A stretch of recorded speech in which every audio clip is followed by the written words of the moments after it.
CIST avec une tristesse infinie que le monde a dû faire ses adieux à la chanteuse, le 28 décembre 2022. Linda de Sousa s'est éteinte à l'hôpital à l'âge de 74 ans, comme l'annonçait le magazine portugais Flash.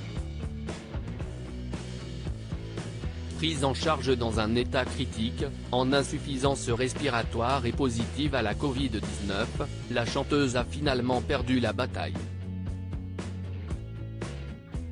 CIST. Pourquoi ses proches se sont réunis, le 6 janvier 2023, à la date prévue, pour lui rendre un ultime hommage à Gisors, ville située en Normandie où elle avait poussé son dernier souffle. Elle y résidait depuis une trentaine d'années.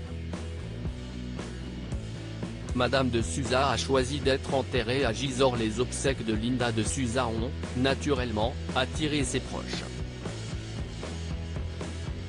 Son fils João Lança était présent en l'église Saint-Gervais-Saint-Protais, monument édifié à partir du XIIIe siècle, tout comme Alexandre Rassaer, le maire de Gisors, Sébastien Chenu, le porte-parole du Rassemblement national ou encore Fabien Lecoeuvre, l'agent de la défunte. La ville de Gisors tient à saluer la mémoire de la célèbre chanteuse et icône portugaise. Madame de Sousa a choisi d'être enterrée à Gisors dans l'Eure en Normandie, ce qui est un grand honneur pour la municipalité et pour les 12 000 Gisoriens qui y résident, peut-on lire dans un communiqué officiel. Son parcours luttant contre la difficulté est un modèle et sa disparition crée une immense peine.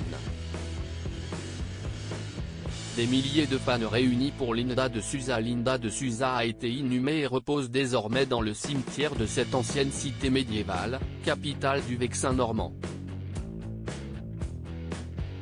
Depuis sa disparition, l'interprète de l'étrangère a eu droit à de nombreux hommages, certains d'un élégance folle, d'autres moins. Ces obsèques ont, en tout cas, regroupé près de 3000 personnes selon les autorités. Les 672 places de l'église étaient occupées pendant la cérémonie. João Lança, le fils de l'artiste, avait demandé à ce que personne n'apporte de plaques mais que des fleurs naturelles, des œillets roux. Il semblerait que cette dernière volonté ait été respectée.